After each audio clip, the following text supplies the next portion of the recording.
Hi, I'm Andy Rotherham. I'm a co-founder and partner at Bellwether. Testing is a major issue in our sector, and we're lucky enough on our team to have Michelle Croft. She's a former psychometrician, so I guess maybe you could say she's a recovering psychometrician now. She and I sat down to talk about large-scale assessment, why it matters, where the critics have a point, and where there's just common misconceptions. So, Michelle, what makes large scale assessment that all students in a state are taking? What makes it unique or important or special relative to the tests and quizzes that kids take all the time that their teachers are designing in classrooms? So I think there's a couple of differences with the large scale tests. One is just the quality of the test. So there's a lot of different processes in place to ensure that students are receiving high quality items that are measuring the full scope of the standards of that grade level. And that's just something that teachers are shouldn't be expected to be able to do in terms of the quality of the items. But more importantly, is that with the large scale test, you're able to compare students and both within a classroom and schools within a state, just to be able to see what students know and can do across the state. And it's that comparability piece that's really unique to large scale assessments that you can't get with a teacher created assessment.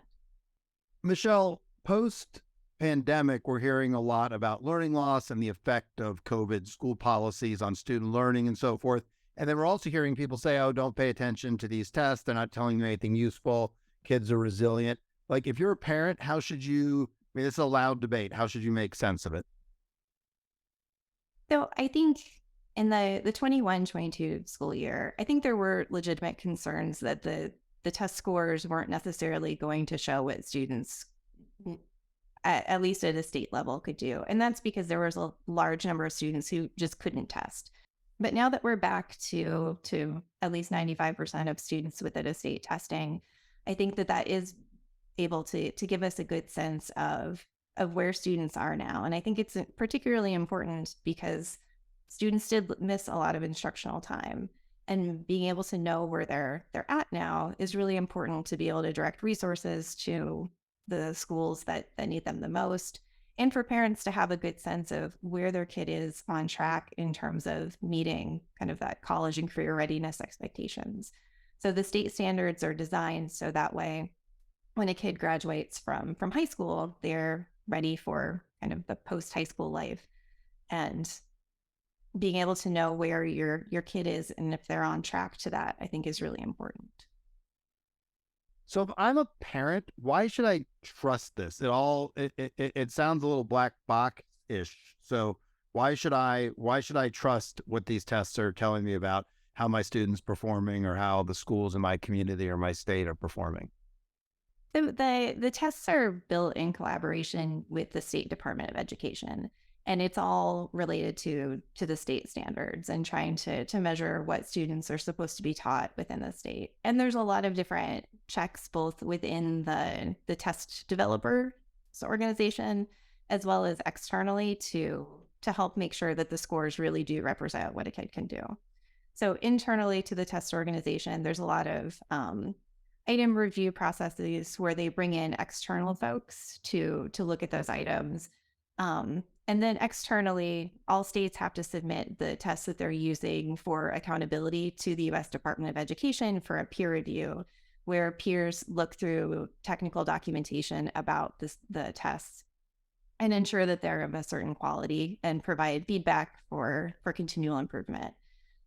Most state tests also have a board of technical experts called a TAC that also provide oversight and give recommendations as well.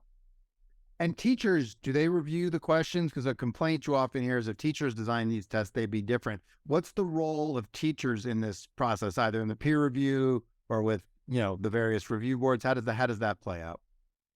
So it really varies by state to the level of teacher involvement, but a lot of times teachers or former teachers are the ones that are writing the items or reviewing the items as they're written. In almost all states, whenever there is, as part of the item development process, there's something called content and bias review, where they bring in groups of teachers within the states to look over the items to make sure that the item is measuring what the test developer is saying that they measure, and to also look to make sure that the items don't have anything that could be biased or sensitive to students. So there's that check. Often educators are involved at different stages as well. So there'll be alignment studies where, again, teachers are coming in and looking at the items to make sure that they actually represent the like fifth grade math content. There will also be opportunities for teachers to come in for standard setting where they're looking at the scores and trying to say this particular score point is representative of a student who is proficient in our state on these standards. So there's lots of opportunities for teacher involvement. Michelle, not all students are the same. Obviously, you have students who are coming to school who English is not their first language. They're English language learners. They have various kinds of special needs, from learning disabilities and so forth to more substantial cognitive disabilities. How should these students be accommodated in tests? What happens now to make sure that they're accommodated in these large scale assessment programs? So students with the most significant cognitive disabilities, they actually take a different assessment. So they take an alternate assessment that's more a portfolio that's teacher led. And then within those groups, other students with disabilities or English learners are often provided accommodations that are changes in the way that the test is administered. So accommodations, they can't change what it is we're trying to measure. So for example, if you have a test of math facts, an accommodation wouldn't be a calculator. But if you were having a test of like math problem solving, then students could receive something like a calculator. And those accommodations are really personalized to the student and what that student needs. And it's usually things that they have, the supports that they've been receiving during instruction that then they can receive during the testing experience. Michelle, parents are bombarded by information. You have, websites like Great Schools, then you obviously have the State Department of Education, school districts send information, teachers communicate with parents. You're going to get these score reports on how your student did on these tests. How should parents just make sense of what these tests are telling them about how their child's performing in these score reports? So often the state will have an interpretive guide that will help walk the parents through what the score report means. And then you have the score report itself. And it's important to note that a student doesn't need to have 100% of the questions correct on the assessment. Instead, it's supposed to kind of tell you what the student's general strengths and areas for improvement are. But the main scores on the score report, and the reason that there's a bunch of them is because they all give kind of complementary information.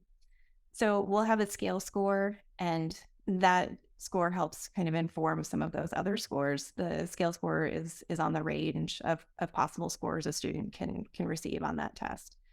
The scale score is used to show where a student is in terms of their achievement level.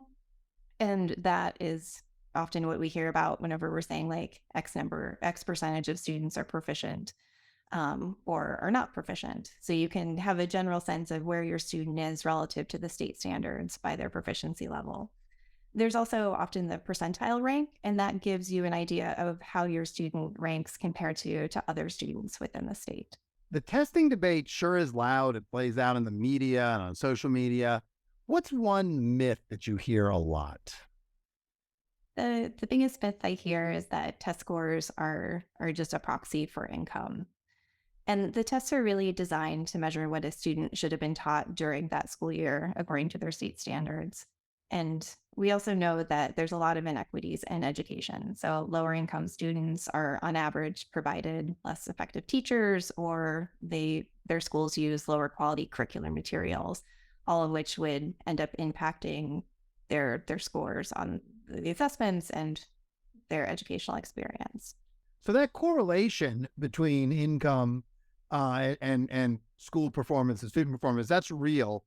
But what are these tests still telling us that's useful, either at a school level or an individual level for parents? So it still tells you how well the student is performing against their state standards. So what a student knows and can do in terms of what they were supposed to be taught that year. So it can help identify a student's strengths or areas where they need additional support. And the same for schools. So it can show areas where schools are doing really well in serving all the students within their school, or schools that need additional support. Michelle, there's a loud, contentious debate around testing, and the critics of testing are a pretty varied group. But what is something like in general that you think the critics get right? I think for a while, they were right that some of the tests were too long, especially whenever we were talking about like having multiple day sorts of tests, because these state summative tests, they're useful for giving you information about your individual kid. They're not necessarily as good at giving teachers instructional information. So having really long detailed tests with the intent to have teachers be able to take them and then adapt instruction for that particular student. So just because the scores are usually provided over the summer, like that's just not something that the test can do. So I think a lot of states have started to scale back in the last few years to have shorter tests that, again, they give you information about your students' general strengths and areas for improvement, but they aren't designed with that eye for, and here's exactly the types of instructional decisions we should make for your particular child. So states really should have a balanced assessment system where throughout the year there's these periodic assessments that are used more for instructional purposes. And then the end of year state assessment is just kind of that quick check to make sure that everything is working the way that we would like it to work, and to provide that macro level information about how students are doing and how schools are doing. Thanks for watching. To watch all the videos in this series or learn more about our work, visit the address below or scan the QR code.